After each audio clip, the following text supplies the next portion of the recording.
Thanks for joining The Place for History on the digital desk. We're here today with Haley Frizzell-Green with the State Historical Society of Missouri. And the very first thing I want to know is how we're talking about bombs today, Operation Ivy. We're going to get into that, but how did you get interested in this particular topic? Yeah, I would say it all started from a donation that we received a couple years ago. It's called the Donald Whitman Collection, and it contains the personal and professional papers of Donald Whitman, who was born in Buffalo, Missouri. And he wound up being an integral part and a witness to history with Operation Ivy. Why was he picked to be part of that particular mission? What was his specialty? I don't think he actually ended up having a specialty to begin with. He ended up graduating from Buffalo High School and then decided to join the Air Force. And then the Air Force ended up just putting him in, I guess you could call it just the weather department.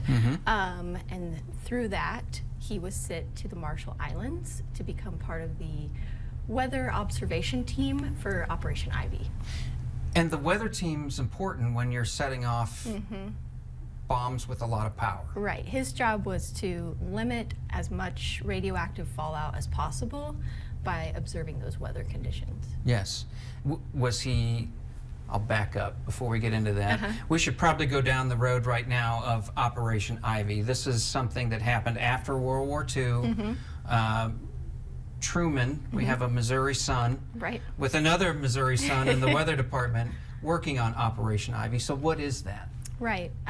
Operation Ivy came about as part of Truman's work to test more nuclear weapons for the United States. He wanted to build that up. That started in 1950. I don't know if I mentioned that. And so in 1952, that's when Operation Ivy took off. And so, like I had mentioned before, Donald Whitman, along with the rest of his weather observation team, they worked throughout the year of 1952, leading up to November 1st.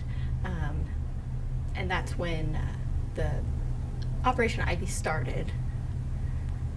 So we're at the height of the Cold War here. So it's this battle between the United States and Russia, and during World War II, we had the atomic weapon, and now we're talking hydrogen bombs. Right, right. So Operation Ivy, it will be the first detonation of a hydrogen bomb, as well as the largest nuclear fission atom bomb detonated by the United States. So how far away is Whitman? Our local guy from Buffalo, we know by now you can't, there's going to be radiation that's really bad for humans. Right. So how far away is he? How long is he involved in this project? Is it a month, 2 months?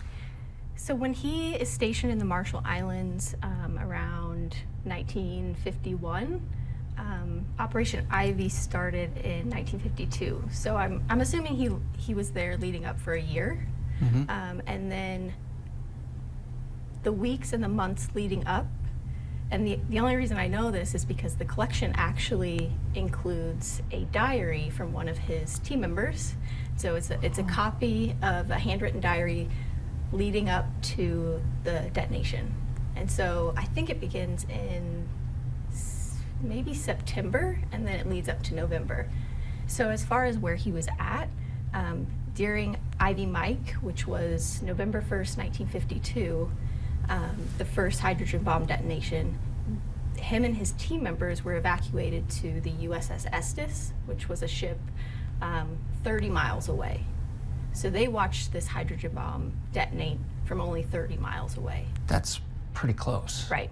And so in the diary, it explains how they saw this bright flash and how it felt like once the fallout hit, they were in a hurricane. As well as the heat, like standing in front of an oven is the term that he used. Wow. Are there any other parts of this diary? That's incredible that you have that on the Missouri State campus. Right, yes. And so I mentioned Ivy King, which is the second bomb that they dropped on November 16th. So he has an entry from that day as well. They were not evacuated on a ship. They were actually on a neighboring island only 12 miles away. And so a very similar description, except here he says that the hairs singed off their arms.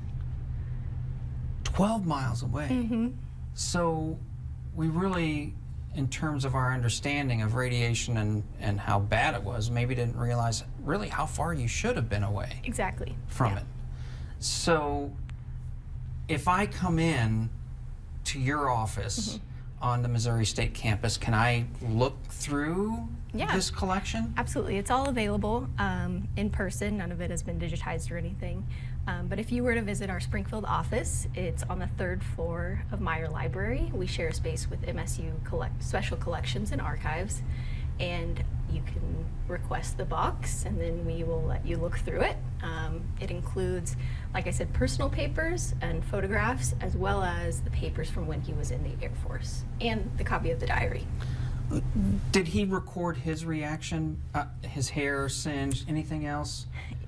There is a handwritten document, but it seems like it's more of a copy of the diary, but he was directly with that teammate, so I'm assuming he probably had the same experience.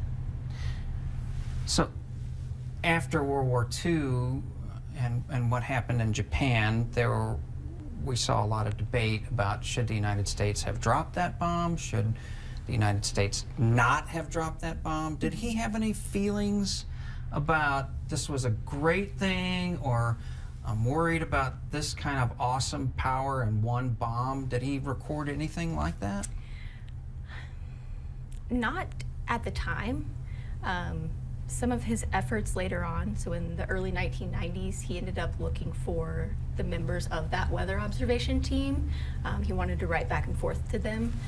He ended up only finding a few that were still alive, but there are also in this collection letters between him and his former teammates, essentially. And so there's a lot of different personal feelings. I haven't read through all of them. It's a very thick document, but there are a lot of enlightening conversations happening. Anything that stands out to you in those letters? I think once they started communicating, that's when they really noticed the health effects that a lot of their team experienced, passing away from cancer.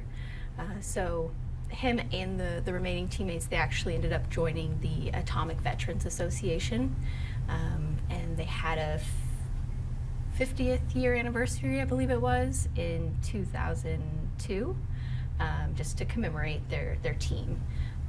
And then unfortunately, Donald Whitman did pass away in 2008 from cancer. From cancer.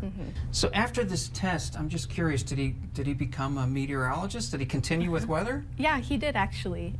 So when he left the Air Force, he ended up coming back to Missouri, getting married, and then studied meteorology and management and graduated from UMKC. And so from there, he ended up, for the rest of his professional career, he ended up working at the National Weather Service in Kansas City. So he was important in the development of this weapon and trying to keep people safe, limit the fallout, but then he became important in informing people about the weather up in the Kansas City area. That's right. Yeah. This sounds like a remarkable collection. Does this happen very often? Is this unique? It's definitely unique to our Springfield collections. I mean, every collection, I think, has unique components to it, but this one is definitely special.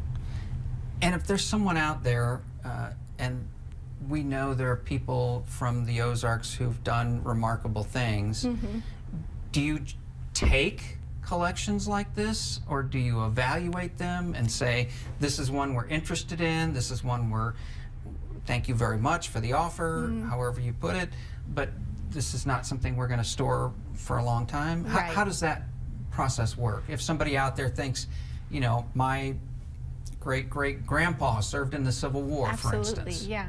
We follow a collection policy.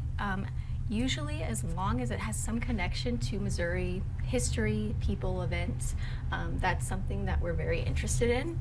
We always do an assessment, but for the most part, we're very happy to take records that are going to that we can preserve for generations going forward, but also help researchers, students, authors further their research. Right. And of course, keep the memory alive. Yeah, and keep the history of what people in the Ozarks have done to contribute to broader society. Right. Well, I want to thank you for being here with us, talking to us. This has been interesting, and I bet a lot of people haven't heard much about Operation Ivy. Yeah, I definitely didn't before this, and so being able to research it has been a really great time. Haley, thank you. Yeah, thank you.